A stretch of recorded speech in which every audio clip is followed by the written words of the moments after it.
Well, hello. Today we're going to install GCM ReAction Diff upgrade into the differential from an eSavage. You can also use the HPI 82049, which is a complete diff right from the factory, and it's a direct replacement for the one that came from the eSavage truck. Now, we're going to install this ReAction Diff upgrade in order to strengthen the differential in its entirety and try to make the gears last as long as possible. This is what we're going to end up with as a finished part, and let's get to work. So when you first take apart the GCM ReAction Diff, the contents of the kit are a really clear instruction sheet which shows the parts that we're going to replace in red, and with the new parts that we're going to use, which is a new shaft, a spacer, and a new diff case. As you can see by the contents of the kit, here's the new case that we're going to install. It comes with a new shaft for us to use for the planet gears across. It comes with this new shim, and we get 4 hex head screws that go with it for the installation. Now, we pulled this differential right out of the truck, and this is just the way that it comes out of the truck. So we're going to have to remove the bearings from the sides of the case. We'll take these off and store them for later. And now what we're going to do is take this apart. There's lots of play in this differential. I think the case is stretched out pretty good on it. And we're going to start by removing these 4 screws here on the case.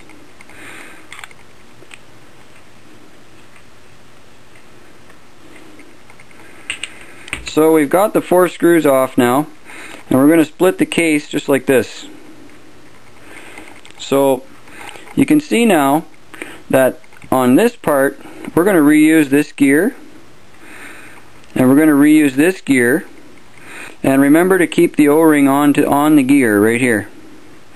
This is going to get reused just the way you see it. And on this side we're going to replace the plastic case, and we're going to reuse the 2 gears right here. So to get those out, just push up from the bottom on the gear here. We'll push this up here, and you can see the gears just pop right out. So let's just take that shaft. We're going to save this here to reuse the planetary gears off of that. And make sure you save this O-ring for later so it can be used on the new case. And then we're just going to push this shaft right out.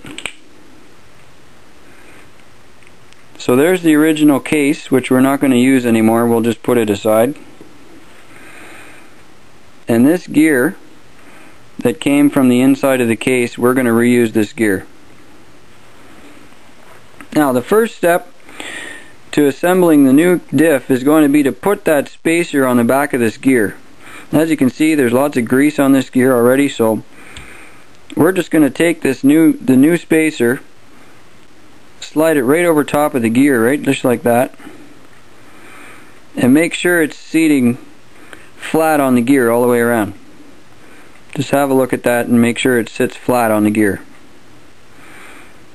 Now, this spacer is not just to keep the shimming in the diff nice and tight, but it's also so that the gear is not wearing directly on the inside of the case, because we don't want the case inside to get worn by the friction of the gear.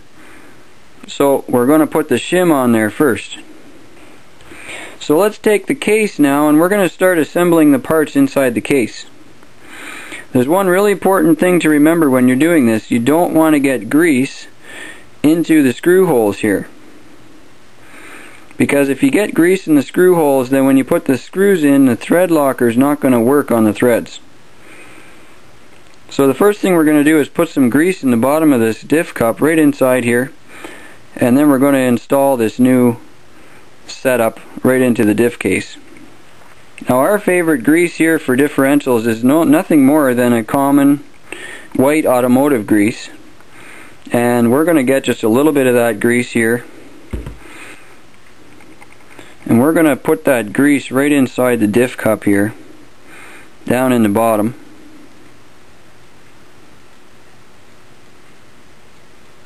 There's just a little bit of grease down there. And then we're going to install this gear right inside there, just like that. And you can press it right to the bottom. Now you should be able to just pull that and turn that with your hand and get it seated in there real nice. As you can see, there's lots of room in there for the grease and the gears. So let's put a little bit more grease in there and then we'll install the planet shaft.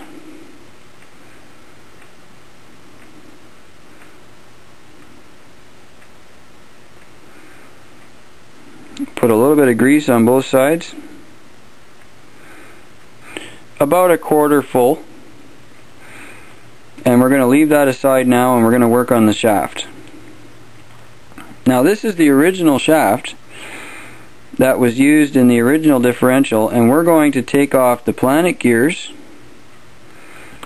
from each side and take care that you leave the spacer on the back. This little washer on the back here is very important and we need to reuse those, but we're not going to use the shaft any longer, so the shaft will go out with the old case. The new shaft is ready to go.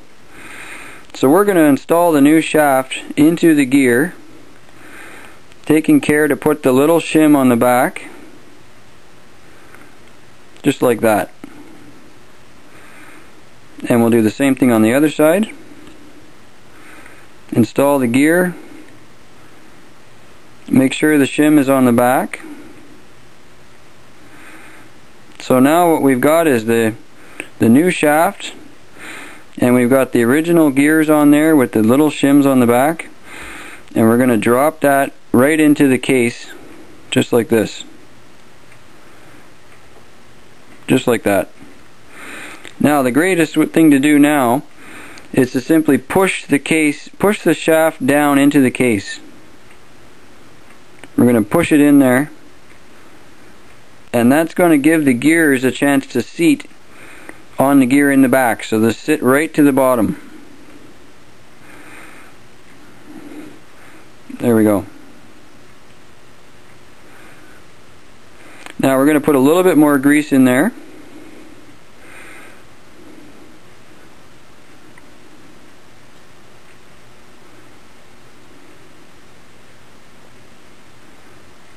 Now we don't like to pack the diff case too full, so as you can see, there's still quite a bit of space in the differential for air